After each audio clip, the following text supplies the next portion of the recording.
नमस्कार जोहार, मैं विवेक कुमार और वेब समाचार 24x7 देख रहे हैं आप।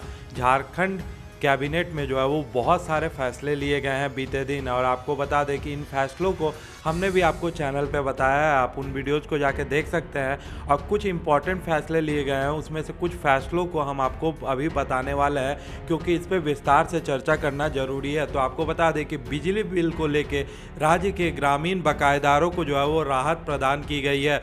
वन टाइम सेटलमेंट योजना जो है वो लागू किया गया है, और इस वीडियो में जो है वो इसके फ़ायदे हम आपको विस्तार से बताने वाले हैं। साथ ही अन्य भी जो इम्पॉर्टेंट नियम जो है वो बनाए गए हैं उसके बारे में भी चर्चा करने वाले हैं। तो आपको बता दें कि कैबिनेट ने ग्रामीण घरेलू बिजली उपभोक्ताओं को वन टाइम सेटलमेंट योजना के तहत राहत प्रदान करने के लिए मंजूरी दी है। झारखंड बिजली वितरण निगम लिमिटेड के ग्रामीण घरेलू उपभोक्ताओं को वन टाइम सेटलमेंट योजना के अंतर्गत राहत प्रदान करने के संबंध में प्रस्ताव ऊर्जा विभाग द्वारा लाया गया था, जिसे मंत्रिपरिषद द्वारा स्वीकृति दी गई।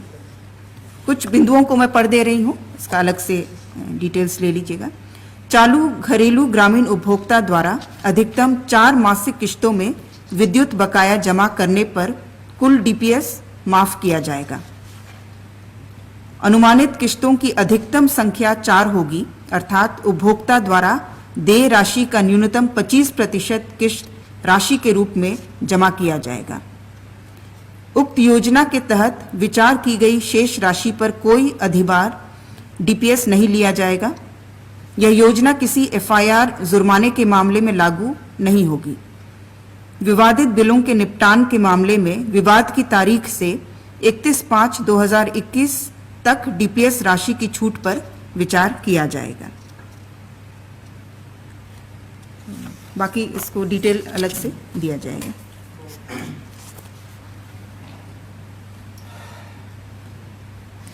उनतीसवां प्रस्ताव यह ऊर्जा विभाग का है, जो घटनोत्तर स्वीकृति का विषय है। पतरातू विद्युत उत्पादन निगम लिमिटेड द्वारा, आप सभी जानते हैं कि 4000 मेगावाट का ताप विद्युत संयंत्र का निर्माण किया जा रहा है, और जो बिजली जनरेट होगा उसके इवैक्यूएशन के लिए संचरण लाइन का निर्माण हो रहा है, और उसके तहत 42.97 करोड़ राशि झारखंड ऊर्जा संचरण निगम लिमिटेड को ऋण स्वरूप राशि विमुक्त की गई थी, और इसकी निकासी की घटनोत्तर स्वीकृति मंत्रिपरिषद द्वारा दी गई।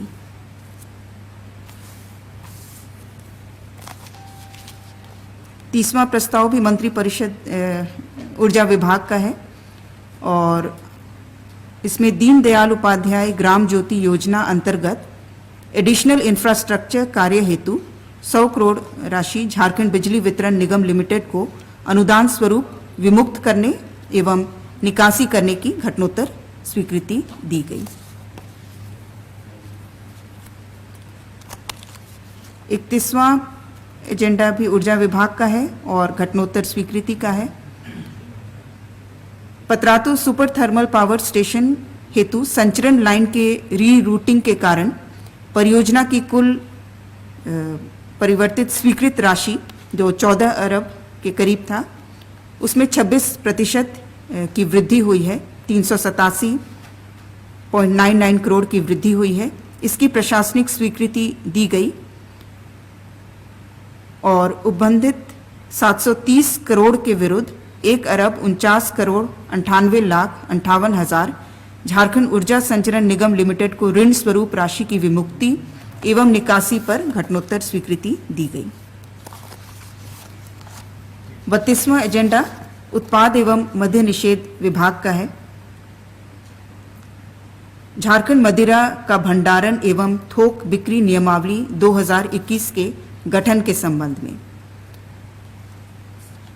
संकल्प 1992 7/10/2010 द्वारा झारखंड राज्य बेवरेजेस कॉरपोरेशन लिमिटेड JSBCL का गठन कंपनीज एक्ट अंतर्गत किया गया था, और JSBCL द्वारा झारखंड राज्य में देशी मसालेदार देशी शराब, भारत निर्मित विदेशी शराब, आयातित विदेशी शराब, बियर, वाइन इत्यादि के थोक बिक्री का विशेषाधिकार प्रदान किया गया था।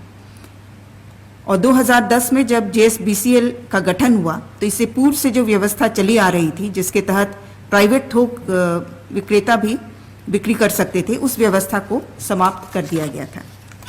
विभाग का प्रस्ताव है कि मदिरा की थोक बिक्री अनुज्ञप्ति का संचालन पूर्व की व्यवस्था के अनुसार निजी व्यवसायियों, कंपनी, फर्म इत्यादि के माध्यम से किया जाए, कुछ संशोधनों के साथ, और मंत्रिपरिषद द्वारा इस प्रस्ताव की आज स्वीकृति दी गई।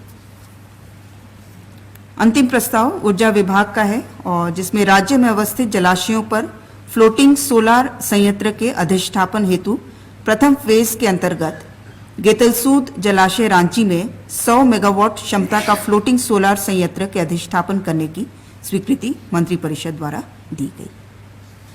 धन्यवाद। इसमें जो है वो राज्य में, और इसके साथ ही आपको बता दें कि राज्य के थोक व्यापार पर झारखंड बिवरेज कॉरपोरेशन लिमिटेड के एकाधिकार को जो है वो समाप्त करते हुए निजी व्यवसायियों, कंपनियों और एजेंसियों को भी हिस्सा लेने के लिए जो है वो स्वीकृति प्रदान की गई है। ये भी जो है वो एक अहम फैसला लिया गया है। इसके साथ ही आपको बता दें कि रांची के रुक्का डैम में फ्लोटिंग सोलर यंत्र स्थापित करने का फैसला लिया गया है। कैबिनेट की शुक्रवार को हुई बैठक में जो है वो कुल 38 प्रस्तावों पर जो है वो सहमति हुई है। इसके साथ ही आपको बता दें कि डीपीएस में छूट पर जो है वो अब विचार होगा। कैबिनेट में झारखंड बिजली वितरण निगम के ग्रामीण उपभोक्ताओं को वन टाइम सेटलमेंट के तहत अधिकतम 4 मासिक किस्त में बकाया जारी करने पर जो है वो कुल डीपीएस माफ़ करने का फैसला लिया गया है। आपको बता दें कि विवादित बिलों के निपटाने के मामले में विवाद की तिथि 31 मार्च 2021 की अवधि तक डीपीएस में जो है वो छूट पर विचार किया जाएगा। ये फैसला जो है वो लिया गया है। आपको ये भी बताते चले कि जिन मामलों में पहले से एफआईआर किया जा चुका है, मतलब जिन मामलों में जो है वो पहले से केस दर्ज किया गया है, उनको जो है वो योजना का लाभ नहीं मिल सकेगा। मंत्रिपरिषद के झारखंड मदिरा की भंडारण एवं थोक विक्रेता नियमावली में संशोधन के प्रस्ताव को जो है वो मंजूरी प्रदान की गई है।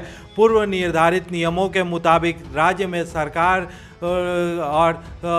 की तरफ से शराब की थोक बिक्री पर Jharkhand beverage corporation limited JSBCL को विशेष अधिकार जो है वो प्राप्त था। और आपको ये भी बता दें जानकारी के लिए कि पिछले रघुवर सरकार में जो है वो झारखंड बिवरेज कॉरपोरेशन लिमिटेड की स्थापना की गई थी और इसको जो है वो विशेष अधिकार दिया गया था, और कहें तो मोनोपोली दिया गया था झारखंड में जो है वो शराब बेचने के मामले में। और आपको आगे बताते हैं कि कैबिनेट ने ये विशेष अधिकार समाप्त करते हुए शराब की थोक बिक्री निजी व्यवसायियों, कंपनियों एवं एजेंसियों के माध्यम से भी करने के पर जो है वो सहमति प्रदान की है।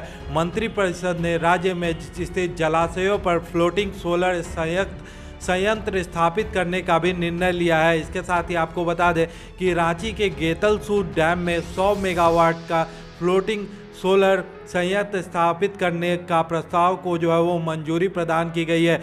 केंद्र सरकार ने 175 मेगावाट 175 गीगावाट 1000 मेगावाट नवकरणीय ऊर्जा क्षमता को वर्ष 2022 तक विकसित करने का लक्ष्य रखा है। और इसके साथ ही आपको बता दें कि जिसमें 100 गीगावाट सोलर पावर से उत्पादन करने का लक्ष्य रखा गया है। अब आपको बताते हैं कि पॉइंट बाय पॉइंट कि क्या इन मामलों में जो है वो निर्णय लिए गए हैं। तो आपको बता दें कि वन टाइम सेटलमेंट योजना को जो है वो मंजूरी दी गई है। इसके साथ ही आपको बता दें कि अधिकतम 4 मासिक किस्त में जमा कर सकेंगे बकाया ग्रामीण बिजली उपभोक्ता।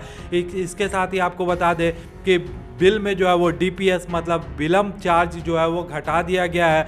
जिन मामलों में एफआईआर हो गया है उनमें जो है वो इनका लाभ नहीं मिलेगा, मतलब जिन मामलों में जो है वो एफआईआर दर्ज हो चुकी है उनको जो है वो विलम्ब शुल्क पे जो है वो लाभ नहीं मिलेगा।